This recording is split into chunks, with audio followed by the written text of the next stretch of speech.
Dear students, Bachendri Kumar Sharma एक बार फिर आपके साथ नई वीडियो के साथ चैप्टर नंबर 3 इलेक्ट्रोकेमिस्ट्री विद्युत रसायन। इससे पहले हम डैनियल सेल के बारे में हमने चर्चा कर ली है, गैल्वेनिक सेल।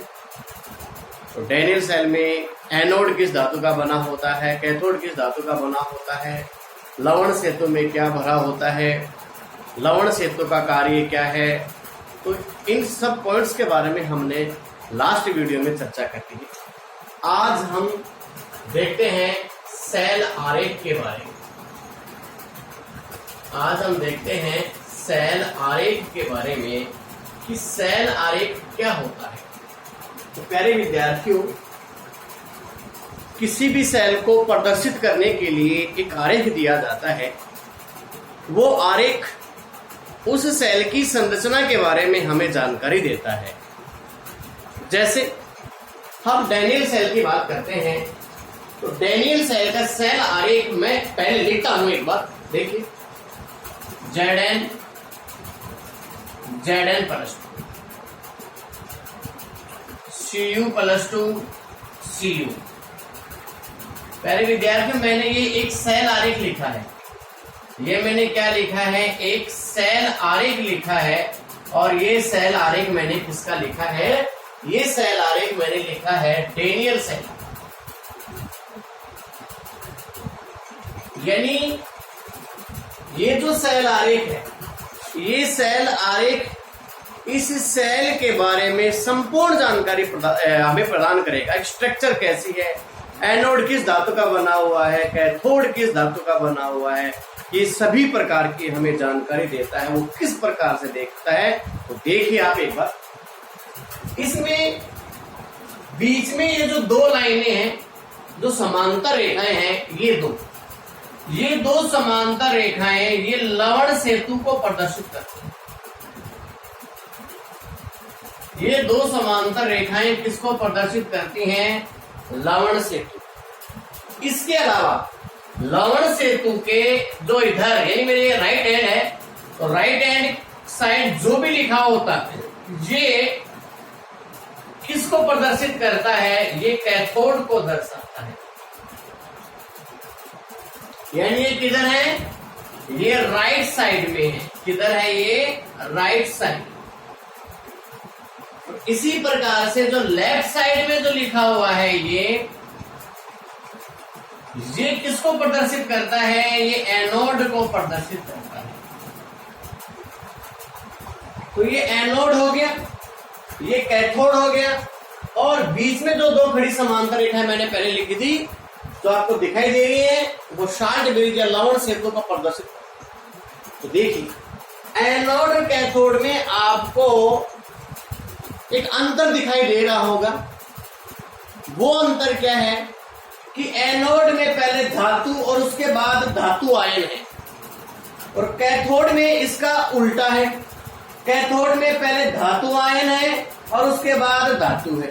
तो प्यारे विद्यार्थियों, सेल आरेख में यही होता है। सेल आरेख में एनोड होता है बाईं ओर और कैथोड होता है दाईं ओर। एक बात तो ये होती है सेल आरेख में। सेल आरेख में एनोड में पहले लिखते हैं धातु और उसके बाद लिखा जाता है धातु आयन। ये एनोड का सिस्टम है। और दोनों के बीच में खड़ी रेखा या अर्धविराम भी लगा सकते हैं। खड़ी रेखा भी लगा सकते हैं, ये नहीं तो फिर अर्धविराम लगा सकते हैं। और कैथोड में क्या होता है? कैथोड में पहले धातु आयन होता है, फिर खड़ी रेखा, और उसके बाद में क्या लिखा हुआ है? धातु लिखी हुई है। तो ये हमारा सेल आरेख था जो डैनियल सेल का। इसने हमें संपूर्ण जानकारी दी है। वो क्या दी है कि एनोड जिंक धातु का बना हुआ है, कैथोड कॉपर धातु का बना हुआ है। तो इस प्रकार से हमें ये जो सेल आरेख है, वो संपूर्ण जानकारी सेल की संरचना के बारे में, एनोड कैथोड के बारे में, विलयन की सांद्रता के बारे में जानकारी प्रदान करता है। किसी भी सेल आरेख को लिखने के लिए कुछ नियम होते हैं। वो नियम मैं आपके सामने लिखने वाला हूं। वो नियम क्या है? तो देखिए, सेल आरेख लिखने के नियम। सेल आरेख लिखने के नियम। सेल आरेख किस प्रकार से लिखा जाता है, देखिए। First point number first, cell आरेख लिखते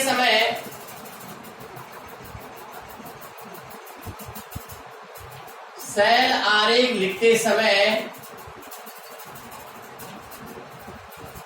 एनोड को बाईं ओर, सेल आरेख लिखते समय एनोड को, जो एनोड होता है उस एनोड को बाईं ओर, इधर लिखते हैं बाईं ओर, एनोड को बाईं ओर तथा कैथोड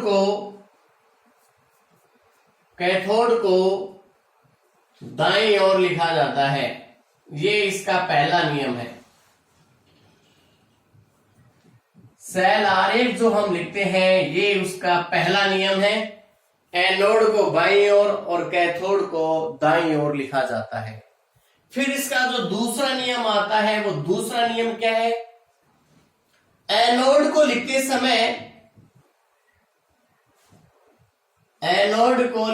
समय यानी अब एनोड की चर्चा कर लेते हैं। पहले धातु तथा उसके बाद धातु आयन को लिखा जाता है। पहले धातु और उसके बाद धातु आयन को लिखा जाता है। दोनों के बीच में, यानी धातु और धातु आयन के बीच में खड़ी रेखा या फिर अर्धविराम लिखा जाता है। खड़ी रेखा या फिर अर्धविराम लिखा जाता है। जैसे उदाहरण देख लेते हैं। डैनियल सेल में एनोड जिंक है, तो जिंक धातु और उसके बाद धातु आयन, ऐसे लिखते हैं। तीसरा नियम है वो क्या है? कैथोड को लिखते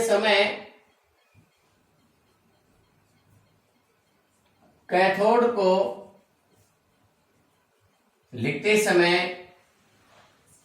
अब इसका उल्टा हो जाता है। पहले धातु आयन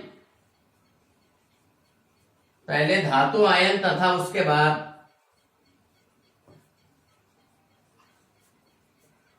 बाद धातु को लिखा जाता है। पहले धातु आयन आ जाता है और उसके बाद किसको लिखा जाता है? धातु को लिखा जाता है। तो डैनियल सेल के हिसाब से मैं ले लेता हूं यहां। डैनियल सेल में कैथोड Cu, पहले तो Cu+2 आएगा और फिर Cu आएगा, यानी कैथोड को लिखते समय पहले धातु आयन और फिर धातु को लिखा जाता है। आगे वही बात आएगी, दोनों के बीच में खड़ी रेखा या दोनों को पृथक करने के लिए बीच में एक कड़ी रेखा लिखी जाती है। दोनों के बीच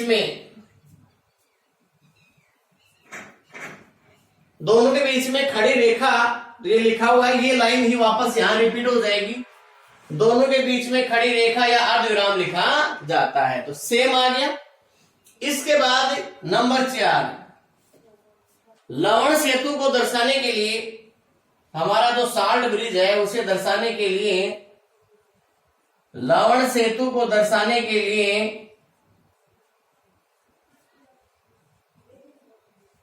जो हमारा लवण सेतु है उसे दर्शाने के लिए क्या करते हैं?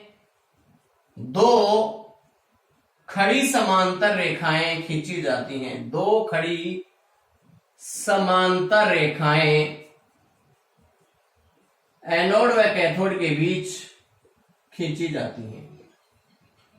एनोड व कैथोड के बीच खींची जाती हैं।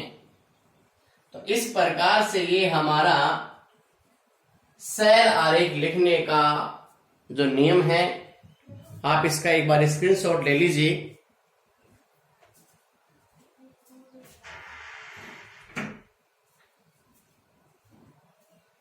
तो डियर स्टूडेंट्स, हमने क्या देखा, सेल आरेख लिखते समय एनोड को बाईं ओर और कैथोड को दाईं ओर लिखा जाता है। एक बात तो ये आई। दूसरा, एनोड को लिखते समय पहले धातु और उसके बाद धातु आयन, तो ये हमने देखा, धातु धातु आयन। कैथोड को लिखते समय पहले धातु आयन उसके बाद धातु, तो ये भी हमने देखा, धातु आयन और धातु। और लवण सेतु को दर्शाने के लिए दो खड़ी समांतर रेखाएं एनोड व कैथोड के बीच में खींची जाती हैं। तो इस प्रकार से डेनियल सेल का जो सेल आरेख वो इस प्रकार से आ जाता है। एनोड पहले लिखा, बाईं तरफ लिखा है, कैथोड हमने बाद में लिखा है, वो दाईं तरफ लिखा है। एनोड में धातु फिर धातु आयन है, कैथोड में पहले धातु आयन है फिर धातु है, और दोनों के बीच में खड़ी समांतर रेखा खींची जाती है। तो इस प्रकार से ये डेनियल सेल का सेल आरेख हो जाता है। एनोड नेगेटिव आ जाता है, कैथोड पॉजिटिव आ जाता है, और विलयन के साथ आयन के साथ विलयन की जो भी सांद्रता होगी वो छोटे कोष्टक में इसके साथ लिख दी जाती है। तो इस प्रकार से ये सेल आरेख लिखने के नियम है। किसी भी सेल का सेल आरेख अगर आपके पास है तो आप बता सकते हो कि इसमें एनोड व कैथोड किस धातु के बने हुए हैं। यहां तक कि आप उस सेल की समीकरणें भी लिख सकते हो। तो एक उदाहरण मैं आपको देता हूं। देखिए, सेल आरेख की सहायता से हम किस प्रकार से सेल के बारे में जानकारी प्राप्त करते हैं। देखिए, निम्न सेल आरेख की सहायता से, निम्न सेल आरेख की सहायता से क्या करना है बताइए कि क्या बताना है। तो मैं सेल आरेख लिख देता हूं पहले, Ni+2 Ag+Ag, ये सेल आरेख है। इसकी कंसंट्रेशन 0.01 मोलरिटी, इसकी 0.001 मोलरिटी कंसंट्रेशन साथ में लिखी होती है। अब देखिए, बताना है आपको क्या, फास्ट क्या बताना है। नंबर 1, एनोड व कैथोड किस धातु के बने हुए हैं। एनोड व कैथोड किस धातु के बने हुए हैं। पहला, इसमें एक क्वेश्चन आपसे पूछा गया है कि एनोड व कैथोड किस धातु के बने हुए हैं। सेकंड, इसी में से अगला क्वेश्चन क्या है, एनोड पर होने वाली अभिक्रिया की समीकरण। इसी से एनोड पर होने वाली अभिक्रिया की समीकरण।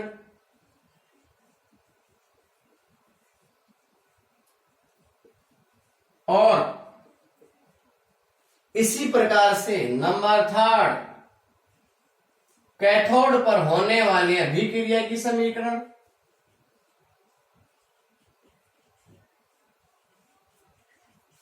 कैथोड पर होने वाली अभिक्रिया की समीकरण। तो देखिए स्टूडेंट्स, एक सेल आरेख है और वो हमें कितनी जानकारी दे रहा है। और एक क्वेश्चन और मैं आपको बताऊंगा बाद में कि इसकी पूर्ण सेल अभिक्रिया भी लिखी है। तो देखिए, एनोड व कैथोड किस धातु के बने हुए हैं। तो बताइए, एनोड किसका बना हुआ है, निकिल का, क्योंकि एनोड बाईं तरफ है और बाईं तरफ निकिल है। कैथोड किसका बना हुआ है, दाईं तरफ है, तो यहां कैथोड किसका बना हुआ है, Ag का। एनोड बाईं तरफ है, कैथोड दाईं तरफ है, तो ये एनोड है और ये कैथोड है। ओके, एनोड पर होने वाली अभिक्रिया की समीकरण। तो देखिए, Ni+2, यानी Ni हमारे पास था, वो किस में चेंज हो गया, Ni+2 में। बस आपको इनको अलग अलग लिखना है, Ni+2, बीच में निशान लगाइए अपन रिएक्शन का, प्लस 2 इलेक्ट्रॉन, जिधर जितना धनावेश हो उधर उतने ही इलेक्ट्रॉन जोड़ दो। तो इस प्रकार से ये एनोड पर अपनी इक्वेशन आ गई है, ऑक्सीकरण अभिक्रिया। और एनोड किसे कहा जाता है, तो जिस पर ऑक्सीकरण अभिक्रिया संपन्न होती है। अब हमारा आता है इसका कैथोड पर। तो कैथोड में पहले Ag+ है और इसके बाद क्या है, Ag है। तो इस प्रकार से जिधर धनावेश है उधर उतना ही एक इलेक्ट्रॉन जोड़ देते हैं, तो एक धनावेश है एक इलेक्ट्रॉन। तो ये कैथोड पर होने वाली अभिक्रिया आ गई। तो हमने 3 क्वेश्चन का जवाब दिया है इस सेल आरेख की सहायता से। अगर आपसे इस सेल की पूर्ण सेल अभिक्रिया और पूछ ली जाए तो हम क्या करते हैं? नंबर 4, पूर्ण सेल अभिक्रिया।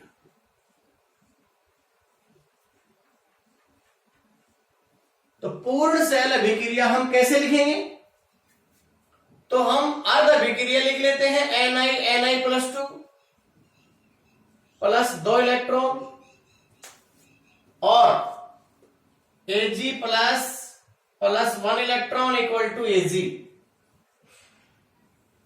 ये एनोड पर होती है और ये कैथोड पर होती है। और जब हम पूर्ण सेल अभिक्रिया लिखते हैं तो इलेक्ट्रॉन क्या करते हैं? बराबर करते हैं। नीचे एक इलेक्ट्रॉन है, नीचे वाले इक्वेशन को 2 से मल्टीप्लाई करेंगे तो 2 इलेक्ट्रॉन हो जाते हैं और फिर 2 से 2 इलेक्ट्रॉन कट जाते हैं। अब इस समीकरण का एनोड और कैथोड की जो समीकरण उसका जोड़ कर देते हैं तो Ni प्लस Ag प्लस है लेकिन 2 से मल्टीप्लाई है, 2Ag प्लस इक्वल Ni+2, उसके बाद प्लस, अब Ag 2 से मल्टीप्लाई है 2Ag। इस प्रकार से ये इसकी पूर्ण सेल अभिक्रिया भी आ जाती है। एनोड कैथोड पर होने वाली अभिक्रिया है, उनकी समीकरणों का योग कर देते हैं तो पूर्ण सेल अभिक्रिया आ जाती है। तो ये एक सेल आरेख आपको दिया गया था और इस सेल आरेख से आपने कितनी जानकारियां प्राप्त की हैं कि एनोड कैथोड किस धातु के बने हुए हैं, एनोड पर होने वाले अभिक्रिया की समीकरण, कैथोड पर होने वाले अभिक्रिया की समीकरण और पूर्ण सेल अभिक्रिया के बारे में आपने जानकारी प्राप्त की है। तो एक सेल आरेख हमें इन पॉइंट्स के बारे में जानकारी प्रदान करता है। तो डिस्टेंस आगे काम आने वाला टॉपिक है। आगे सेल आरेख भी लिखे होंगे, न्यूमेरिकल भी आएंगे, वहां आपको सेल के बारे में कुछ नहीं बताया जाएगा, केवल सेल आरेख दिया जाएगा। उस सेल आरेख से आपको अनुमान ही लगाना पड़ेगा, पूरा बताना पड़ेगा कि एनोड किस धातु का बना है, कैथोड किस धातु का बना हुआ है, विलयनों की सांद्रता भी लिखी होती है तो विलयन की सांद्रता कितनी है, ये सब जानकारी आपको सेल आरेख की सहायता से प्राप्त करनी होगी और फिर उसके बाद आपको न्यूमेरिकल हल करना होगा। तो ये जो मैंने आपको सेल आरेख का जो टॉपिक आपको पढ़ाया है इसको अच्छे ढंग से पढ़ लेना, क्योंकि आगे आने वाले जो टॉपिक हैं वो इसी से रिलेटेड हैं। अब आगे देखिए आप, सेल हमने डेनियल सेल के बारे में पढ़ लिया है, सेल आरेख के बारे में भी हमने जानकारी प्राप्त कर ली है। अब हम देखते हैं अगला हमारा टॉपिक है इलेक्ट्रोड विभव। इलेक्ट्रोड विभव या electrode potential, electrode potential, electrode विभव या इलेक्ट्रोड पोटेंशियल क्या होता है? सबसे पहले हम इलेक्ट्रोड देखते हैं। तो हमने डेनियल सेल में क्या देखा था कि हमने जिंक धातु का जो इलेक्ट्रोड लिया था जो एनोड की तरह कार्य करता है, कॉपर का जो लिया था कैथोड की तरह कार्य करता है, तो वो जो हमने जिंक और कॉपर की जो छड़ ली थी वो छड़ ही क्या है? इलेक्ट्रोड है। पहली बात। दूसरी बात, सेल बनाते समय हमने डेनियल सेल में क्या देखा था कि जिस धातु की छड़ होती है उस धातु की छड़ को उसके ही लवण के विलयन में डुबोया जाता है तो वो एक अर्ध सेल बन जाता है। जेडेन की छड़ को हमने ZnSO4 के विलयन में डुबोया और कॉपर की छड़ को हमने CuSO4 के विलयन में डुबोया। कहने का मतलब जिस धातु की छड़ है हमने उसको उसी के लवण के विलयन में, जलीय विलयन में हमने डुबोया है, जो एक इलेक्ट्रोड की तरह कार्य करता है और उसका जो इलेक्ट्रोड विभव होता है उसे हम इलेक्ट्रोड विभव कहते हैं। उसमें विभव किस प्रकार से उत्पन्न होता है तो देखिए आप, हम डेनियल सेल में हमने क्या देखा था कि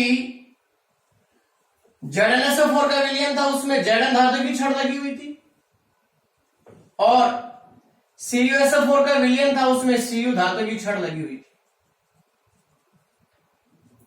तो जब किसी धातु की छड़ को उसके लवण के विलयन में डुबो दिया जाता है तो तो यहां ये तो क्या हो गई, धातु हो गई। क्या हो गई, धातु।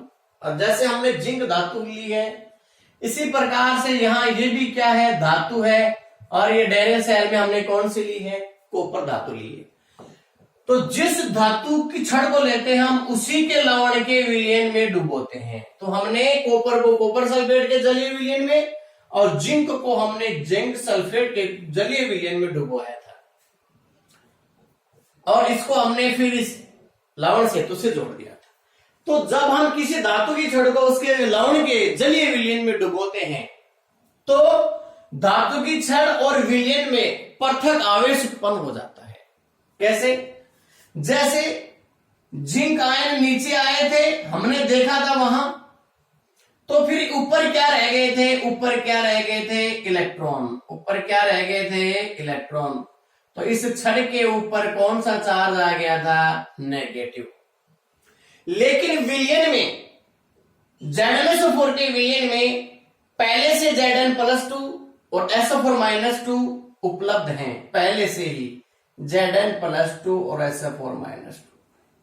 लेकिन बराबर मात्रा में चार्ज है, जितना +2 है उतना ही -2 है। लेकिन अब क्या हो जाता है कि Zn+2 विलयन में आ जाते हैं, जिससे Zn+2 की संख्या में क्या हो जाती है, वृद्धि हो जाती है। इस प्रकार से यह विलयन एक धनायन के रूप में कार्य करने लग जाता है। यह विलयन एक धनायन के रूप में कार्य करने लग जाता है। कहने का मतलब है, यहां जो अपना इलेक्ट्रोड है और जो विलयन है, तो इलेक्ट्रोड के इस पृष्ठ के ऊपर जहां ये जलीय विलयन से मिला हुआ है, यहां आवेश के पृथक्करण के कारण यहां एक विभव उत्पन्न हो जाता है, और वो विभव ही क्या कहलाता है, इलेक्ट्रोड विभव कहलाता है। तो यहां ये धातु की छड़ थी, और विलयन में क्या था, धातु आयन। विलयन में क्या था, धातु आयन। तो इन दोनों के बीच में, धातु और धातु आयन के बीच में एक विभवांतर उत्पन्न हो जाता है, उससे ही इलेक्ट्रोड विभव कहा जाता है। और वो क्यों उत्पन्न हो जाता है, क्योंकि यहां छड़ से आयन विलयन में आ जाते हैं, इलेक्ट्रॉन रह जाते हैं छड़ के ऊपर, और विलयन में धनायन की संख्या में वृद्धि हो जाती है। इस प्रकार से यहाँ आवेशों का तो पृथक्करण हो जाता है, और इस इलेक्ट्रोड के संधि पृष्ठ के ऊपर, यानी जो इलेक्ट्रोड है जहां विलयन को जहां ये टच कर रहा है, इस क्षेत्र में एक विभव की उत्पत्ति हो जाती है, जिसे इलेक्ट्रोड विभव कहा जाता है। और इसी प्रकार से इसमें होता है। इसमें क्या होता है कि विलयन में जो कॉपर आयन है वो ऊपर जाते हैं, ये क्या करते हैं, कॉपर। तो इस प्रकार से ये छड़ धनावेशित हो जाती है। ये छड़ धनावेशित हो जाती है, और कॉपर आयन ऊपर आने लग जाते हैं। तो विलयन में कॉपर आयनों की संख्या तो घट जाती है, उसकी तुलना में सल्फेट आयनों की संख्या क्या रहती है, अधिक रहती है। तो यहां विलयन में सल्फेट आयनों की संख्या ज्यादा है, कॉपर आयन ऊपर आने लग जाते हैं। तो इस छड़ के संधि पृष्ठ पर भी एक आवेशों के पृथक्करण के कारण एक विभव की उत्पत्ति हो जाती है, उसे ही इलेक्ट्रोड विभव कहते हैं। जब किसी इलेक्ट्रोड के द्वारा इलेक्ट्रॉन त्यागने पर विभव उत्पन्न होता है, तो उसे ऑक्सीकरण इलेक्ट्रोड विभव कहा जाता है। और जब इलेक्ट्रॉन ग्रहण करने के कारण विभव उत्पन्न होता है, तो उसे अपचयन विभव कहा जाता है। तो ये हमने समझा कि इलेक्ट्रोड विभव किस प्रकार से उत्पन्न होता है, और इलेक्ट्रोड विभव की जो परिभाषा है वो परिभाषा क्या है। तो देखिए, जब किसी धातु की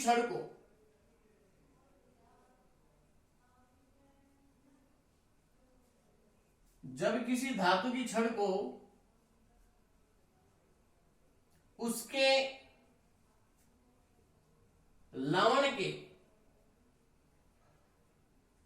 जलीय विलयन में डुबोया जाता है,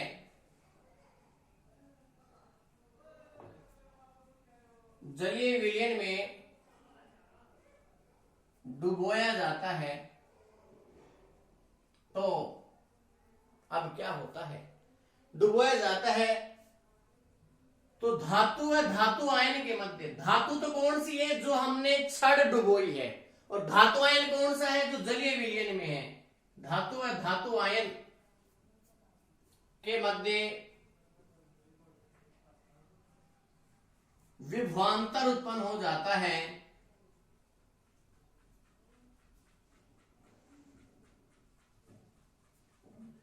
इसे इलेक्ट्रोड विभव कहा जाता है।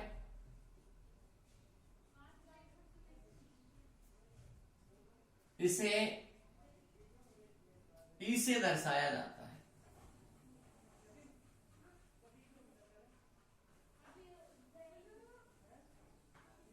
तो इलेक्ट्रोड विभव को किसे दर्शाते हैं?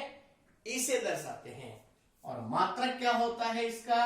तो विभव वाला मात्रक ये होता है, मात्रक इसका क्या होता है? वोल्ट होता है। तो पहले विद्यार्थियों, ये हमने इलेक्ट्रोड विभव की परिभाषा देखी है।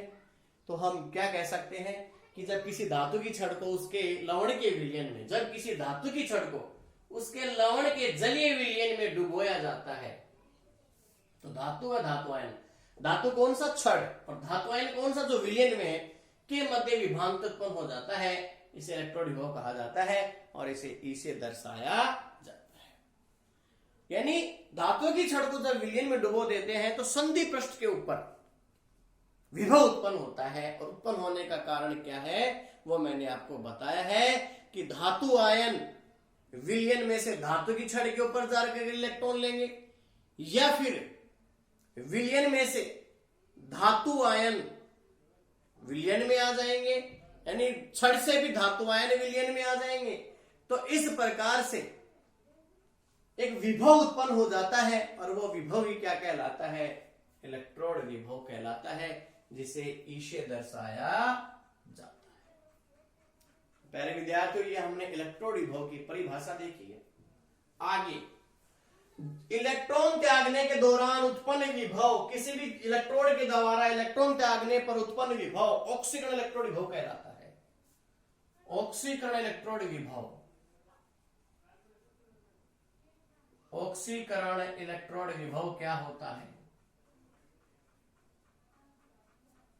तो किसी धातु की छड़ के द्वारा इलेक्ट्रॉन त्यागने पर उत्पन्न विभव क्या कहलाता है? ऑक्सीकरण इलेक्ट्रोड विभव। इसे EOXI से दर्शाते हैं, ऑक्सीडेशन। तो किसी धातु की छड़ के द्वारा इलेक्ट्रॉन त्यागने पर उत्पन्न विभव ऑक्सीकरण इलेक्ट्रोड विभव, और एक होता है अपचयन इलेक्ट्रोड विभव। तो किसी धातु की छड़ के द्वारा इलेक्ट्रॉन ग्रहण करने पर उत्पन्न विभव क्या कहलाता है? अपचयन इलेक्ट्रोड विभव कहलाता है। तो ये दो प्रकार के इलेक्ट्रोड विभव होते हैं। IUPAC में अपचयन इलेक्ट्रोड विभव को काम में लिया गया है और टेबल एक बनाई गई है, विद्युत रासायनिक श्रेणी जो मानक अपचयन विभव की बनाई गई है। IUPAC ने मानक इलेक्ट्रोड विभव या मानक अपचयन विभव को काम में लिया है। अब देखिए, हमने क्या देखा कि दो प्रकार के इलेक्ट्रोड विभव हो गए हैं, अपचयन विभव को ही काम में लिया गया है। तो यहां ऑक्सीकरण और अपचयन जो विभव होता है, इनके मान समान होते हैं लेकिन चिन्ह विपरीत होते हैं। मान समान होते हैं लेकिन चिन्ह विपरीत होते हैं। जैसे कॉपर की बात कर लेते हैं, तो कॉपर का अपचयन विभव -0.3 है, +0.34 वोल्ट होता है। ये किसका होता है? कॉपर का। क्या है? अपचयन विभव। तो इसका ऑक्सीकरण विभव कितना होगा? वो हो जाएगा -034 वोल्ट। कहने का मतलब अपचयन विभव हो या ऑक्सीकरण विभव हो, उनके मान समान और चिन्ह क्या होते हैं? विपरीत होते हैं। चिन्ह क्या होते हैं? उनके विपरीत होते हैं। लेकिन मानक अपचयन विभव ही काम में लिए गए हैं और इनसे मानक अपचयन विभव की एक सारणी बनाई गई है। उस सारणी को क्या कहते हैं? विद्युत रासायनिक श्रेणी, इलेक्ट्रोकेमिकल सीरीज, जिसके बारे में हम आगे चर्चा करेंगे। इस सारणी में विद्युत रासायनिक श्रेणी की जो सारणी है, इसमें मानक अपचयन विभव के मान दिए गए हैं और मानक अपचयन विभव के मान की सहायता से फिर आगे हम क्रियाशीलता के बारे में भी जानकारी प्राप्त करेंगे। अब आगे देखिए, इलेक्ट्रोड विभव के बाद हमने क्या देखा, क्या देख रहे हैं हम, मानक इलेक्ट्रोड विभव।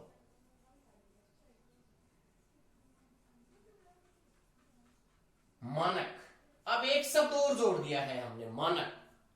तो प्यारे विद्यार्थियों, जब मानक लग जाता है तो 298 केल्विन तो टेम्परेचर होता है और एक वायुमंडलीय दाब हो जाता है, परिस्थितियां बदल जाती हैं और लास्ट में विलयन की सांद्रता है वो 1 मोल प्रति लीटर हो जाती है। तो कहने का मतलब है मानक परिस्थितियां कौन कौन सी हैं और इन पर जो विभव होता है वो मानक इलेक्ट्रोड विभव कहलाता है। यानी 298 केल्विन ताप तथा 1 वायुमंडलीय दाब पर 298 केल्विन ताप, 1 वायुमंडलीय दाब पर 1 मोल प्रति लीटर सांद्रता के विलयन में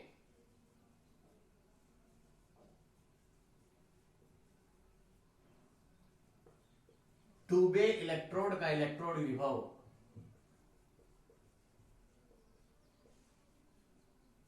डूबे इलेक्ट्रोड का इलेक्ट्रोड विभव क्या कहलाता है, मानक इलेक्ट्रोड विभव कहलाता है। यानी यहां अपरिस्थितियां लागू हो जाती हैं। 298 केल्विन ताप, 1 वायुमंडलीय दाब और विलयन की सांद्रता 1 मोल प्रति लीटर हो जाती है। तो इस केस में किसी भी इलेक्ट्रोड का इलेक्ट्रोड विभव क्या कहलाता है, मानक इलेक्ट्रोड विभव कहलाता है। और जो मानक इलेक्ट्रोड विभव है उसको हम किससे दर्शाते हैं,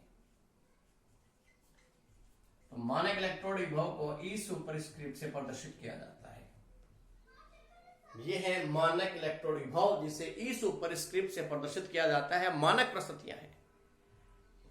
तो मानक परिस्थितियों में 298 केल्विन ताप, 1 वायुमंडलीय दाब और विलयन की सांद्रता आ जाती है 1 मोल प्रति लीटर। तो 298 केल्विन ताप, 1 वायुमंडलीय दाब पर 1 मोल प्रति लीटर सांद्रता के विलयन में, 1 मोल प्रति लीटर सांद्रता के धातु विलयन में डूबे इलेक्ट्रोड का इलेक्ट्रोड विभव क्या कहलाता है, मानक इलेक्ट्रोड विभव कहलाता है।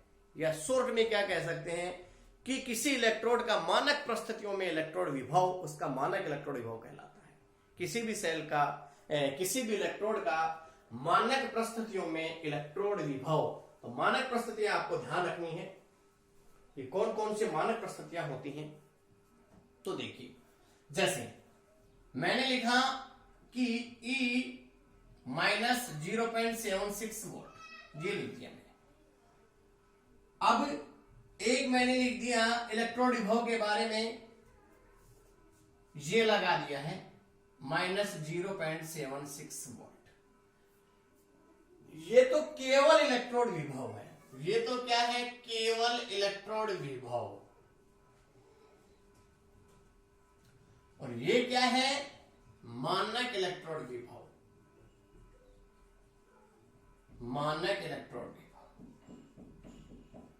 अब इन दोनों में अंतर क्या है, इसमें हमें पता नहीं है तापमान। अगर आपसे पूछा गया टेम्परेचर कितना है, नहीं मालूम। प्रेशर कितना है, नहीं मालूम। विलयन की सांद्रता कितनी है, नहीं मालूम।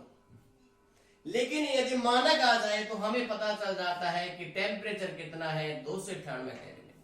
विलयन की सांद्रता कितनी है, 1 मोल प्रति लीटर। और प्रेशर भी अगर पूछा जाए मानक परिस्थिति का तो 1 वायुमंडलीय दाब क्या आ जाता है, प्रेशर आ जाता है। तो इस प्रकार से हमने देखा इलेक्ट्रोड विभव और मानक इलेक्ट्रोड विभव के बारे में। और देखिए, अगर किसी धातु का ऑक्सीकरण इलेक्ट्रोड विभव अगर माना A है, मान रहे हैं किसी धातु का ऑक्सीकरण इलेक्ट्रोड विभव, मैंने OXI लगा दिया है तो ऑक्सीडेशन, ऑक्सीकरण इलेक्ट्रोड विभव A है, तो उसका अपचयन इलेक्ट्रोड विभव क्या होगा, तो वो हो जाएगा माइनस। केवल चिन्ह, ये चिन्हों में अंतर होता है, बाकी मान क्या होते हैं, समान। इसी प्रकार से यानी ये तो क्या था, रिडक्शन, अपचयन विभव, और ये क्या है, ऑक्सीकरण विभव।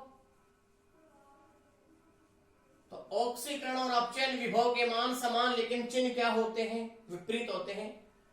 किसी धातु का ऑक्सीकरण विभव यदि 0.2 है तो उसका अपचयन विभव कितना होगा, -0.2, या फिर ऑक्सीकरण विभव -0.2 है तो अपचयन विभव क्या होगा, तो 0.2।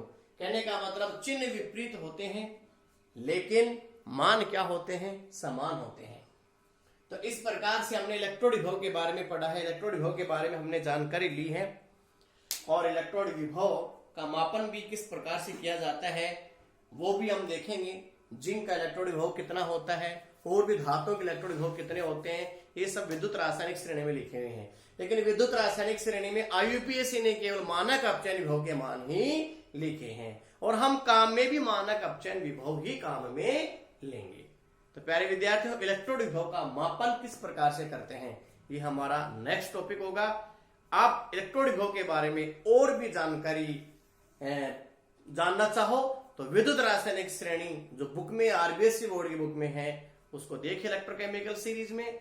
और इलेक्ट्रोड विभव के मान से धातु की क्रियाशीलता पर क्या प्रभाव पड़ता है, इसके बारे में भी आपको जानकारी दी जाएगी। धन्यवाद।